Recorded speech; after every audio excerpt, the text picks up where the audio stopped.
Muffins. It is a beautiful day in Muffin Land, Muffin World. I'm driving, sweaty, hot. It's been a long day of craziness and shooting video, not people. And I wanted to talk about boredom. And it's an interesting thing that I've kind of, it's a theory I've formulated, and it has to do with people that are bored.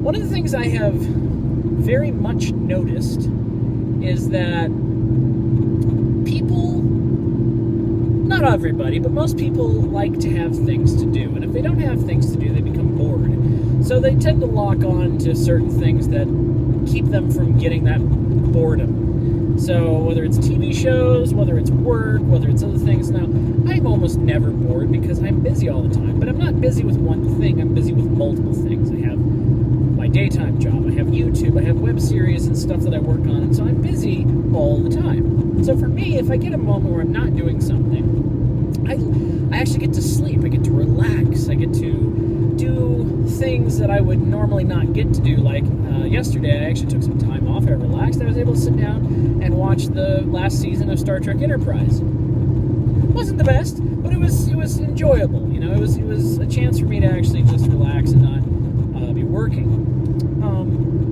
I was not bored. I had a chance to relax. So the relaxation was actually my chance to not be bored.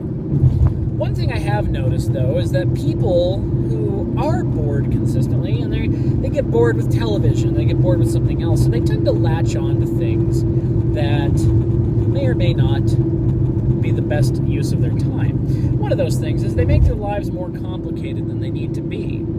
And this can be expressed through different things, whether it's calling customer service lines and having hour-long conversations because you don't think that a product is exactly up to standard. And, you know, I can understand that with, like, the occasional item, but when you're doing it all the time, when you find problems with every single thing that you're doing, you buy something. Like, I go and buy something, and it's like, oh, there's a tiny little problem. I demand to speak to a manager. And you start noticing this pattern where they're taking an inordinate amount of time complaining about things and making other people's lives hard and difficult. Not that I'm saying that you shouldn't complain about things, because if you've had a bad experience with something, you should. But if you're finding problems in every little simple thing, is it the fact that you are just hard to please, or is it actually the fact that you are bored, and that is your way to not be bored?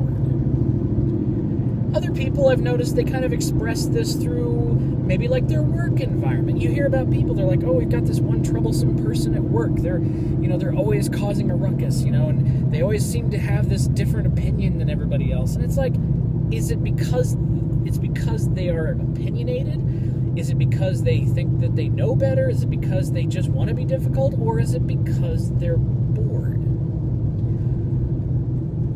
So when you start thinking about that, you start realizing that, it's like maybe these people don't have anything else. Maybe they don't have somebody to go hang out with. And, they concentrate on these things because that is their escape. Because people tend to get locked into patterns. And I'm a perfect example of this. I tend to get locked into a pattern. I like doing certain things. Like at the end of the day, I get a chance to take a nice long shower, like 20, 30 minutes. And that's a time for me to relax, to just listen to music and kind of decompress from the day. And I get locked into that pattern. If I don't have my 30-minute shower at the end of the day, I become a little cranky.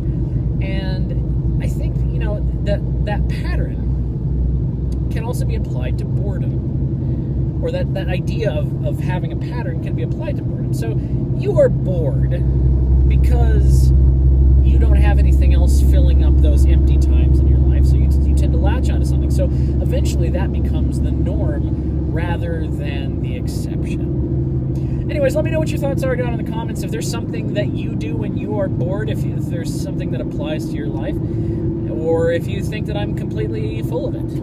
I would love to know down in the comments, and I will see you guys next time on an all-new something. We're actually going to have a name for this coming up pretty soon. If you have a name idea for what you think my vlogs and my talking and my vomiting, my brain juices all over your keyboard should be, let me also know down in the comments. And also, FYI, down in the description, there is a link to sign up for email alerts that I will be sending out starting around November that will let you know when I have uploaded new videos. I'm only going to try to do them no more than once per week. I don't want to flood people's inboxes with a bunch of useless crap. But if you would like to sign up for that, the link is down in the description. Anyways, have yourself a wonderful day.